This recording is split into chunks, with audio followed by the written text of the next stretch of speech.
Hello, people. Finished a book. White Mughals. And I even Googled that word to make sure I was pronouncing it right. And they say that it's Mughals. And I think I've been saying Moguls my whole life. And it's called White Mughals because, like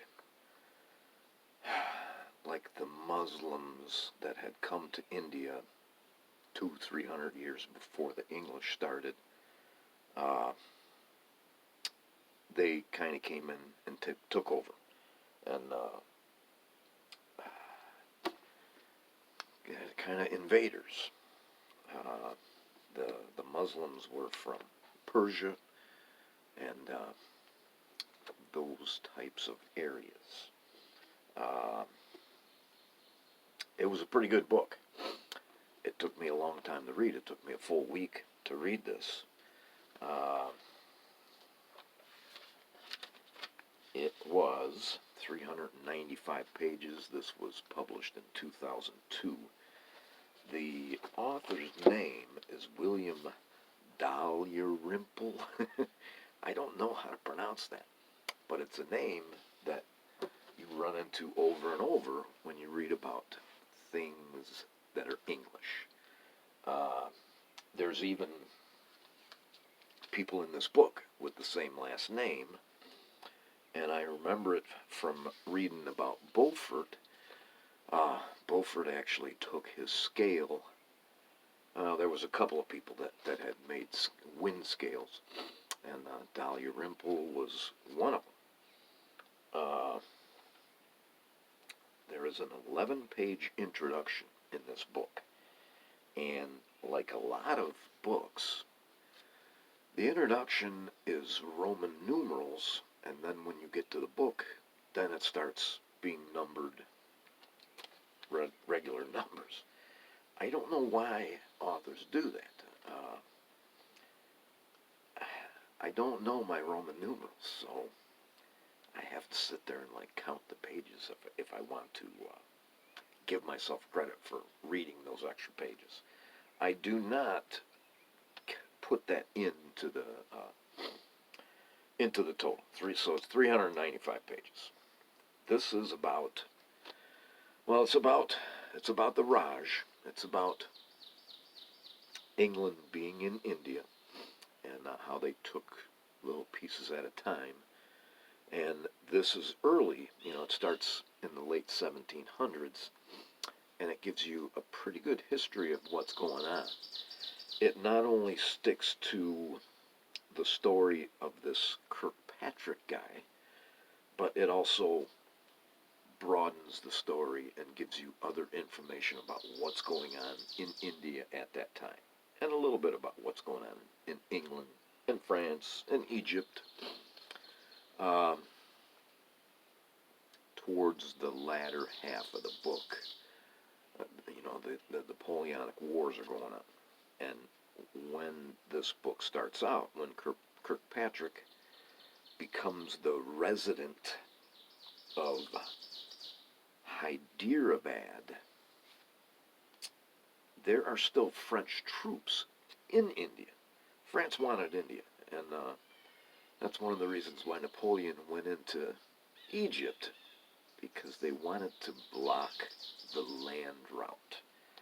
A lot of history has been formulated so that the English would always have access to India. Even the Balfour Declaration has something to do with that. They wanted that buffer state there. Anyways, pretty good book. The beginning of it, my first note is going native or turning Turk, and this goes back to the book that I read just a couple of books ago called Captives. It gives me the same whole first chapter on what it would mean to be there and maybe be taken captive, and maybe, there's a chipmunk out there, maybe starting to dress like an Indian. Not too many English would renounce Christianity and turn Hindu, but at that time they would renounce Christianity and they would turn Muslim. A lot of times in order to marry a Muslim wife, and the Muslims had all the power, and the women were princesses, and so, sometimes they would do that just for financial gain. Sometimes they would do it because they had fallen in love with a Muslim woman, and that's what this story is about. Kirkpatrick meets and marries and has children with a Muslim woman, and he's in love with her and she's in love with him. It gets him into trouble. It gets him into trouble with Wellesley, and Wellesley is the brother of Arthur Wellesley. Arthur Wellesley is better known as the Duke of Wellington. Wellington was not his name. First footnote, page 14. This is still in the where they're not even talking about Kirkpatrick yet. When Charles II sent one Captain Hamilton to ransom a group who had been enslaved on the Barbary coast, his mission was unsuccessful, as they all refused to return. The men had converted to Islam, risen in the ranks, and were now partaking of the prosperous success of the Turks, living in a style to which they could not possibly have aspired back home, in a society they found to be every bit as sophisticated as their own, and a great deal more tolerant. The frustrated Captain Hamilton was forced to return empty-handed. They are tempted to forsake their God for the love of Turkish women, he wrote in an official report. Such ladies are, he added, generally very beautiful. And, I know that they're very beautiful. That's what they did. The Barbary pirates would capture an incredible amount of English vessels. They would take their captives back, and then the English would ransom them, usually a whole shitload at a time. The French did the same thing. And we jump all the way to page 97, and this is something about the Mughals had. They were big on having hawks that they could hunt with, and they also had cheetahs that they could hunt with, tame cheetahs. And they turned this cheetah loose, and this is a first-hand account here. And when they get near enough to the deer, the hood is taken off, and they are slipped at the game. They run perhaps 200 or 300 yards. If they don't catch the animal, which they have singled from the herd, in that time, then they crouch and do not attempt to take another. The first time the cheetah failed, but a second attempt had better success. He ran a considerable way after a deer, then sprang on him. When we came up, he had the deer's throat in his mouth and its body between his legs. He gave up his prey more readily than one would expect, and it was laying on the cart with him, but out of his reach. Hopefully they give the cheetah some food, a nice choice cut or something.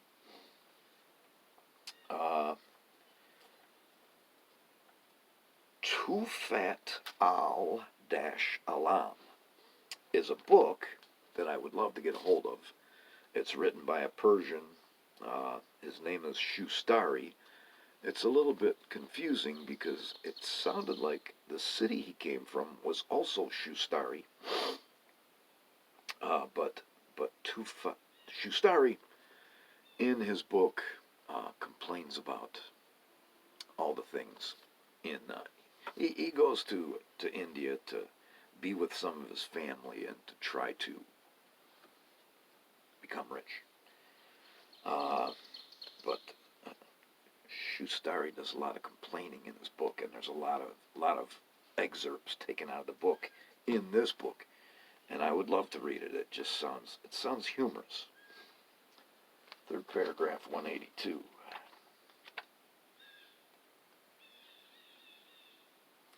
The young woman that Kirkpatrick falls in love with is supposedly very beautiful, and that is taken from a painting of her, and they say that that painting did not do her justice. Third paragraph, 1, 2, 3. Little is known about abortion in India and the Islamic world at this time, but the practice was clearly widespread. Islamic jurists had ruled early on that abortion in the early stages of pregnancy was not haram, which means forbidden.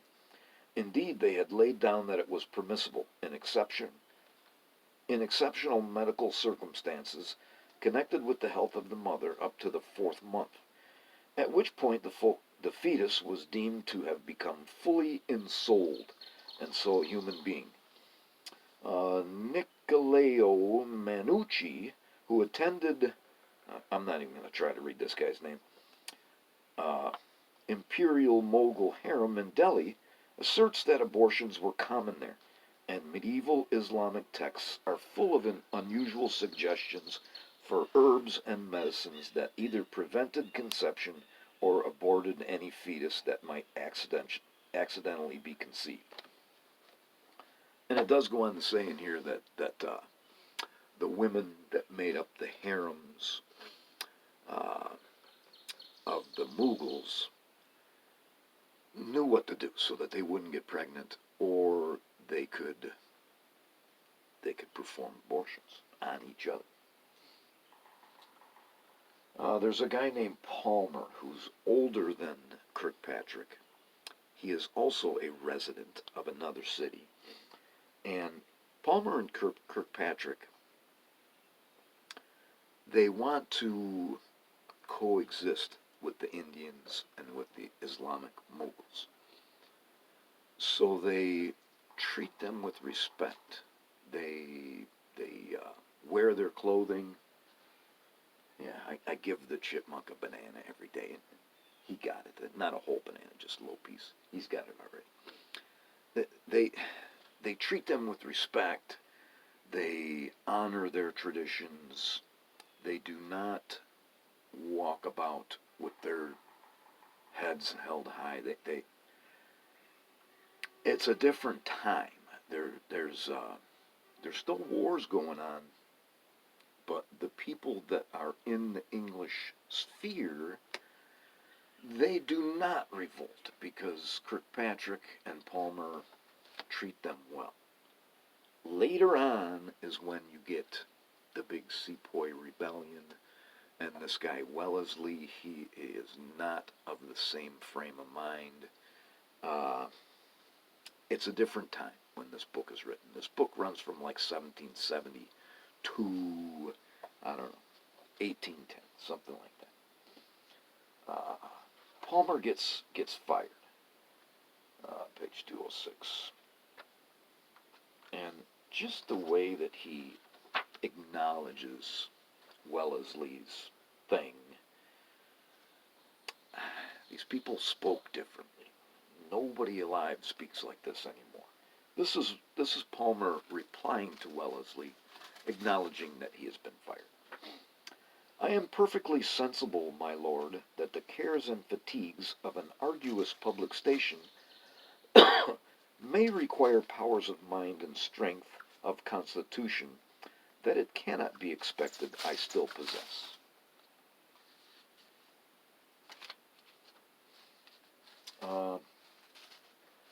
There's a whole lot of footnotes in this book. This author has really done his research, and apparently it took him years to write this. I read all the footnotes. Sometimes I skip them in books, but this time I read them all. And the author goes off in different areas.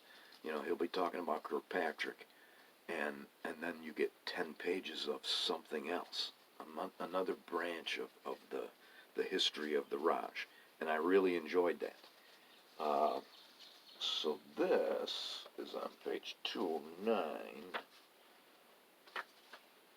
and I believe this is about, yes, there's like a court painter, Zoffany. And Zoffany, I believe, was a German. Footnote on page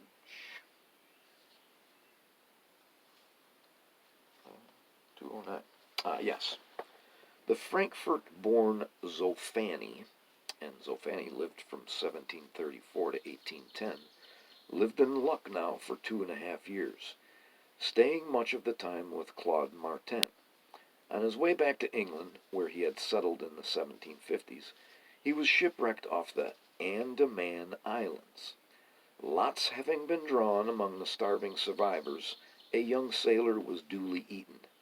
Zoffany may thus be said with some confidence to have been the first and last Royal Academician to become a cannibal.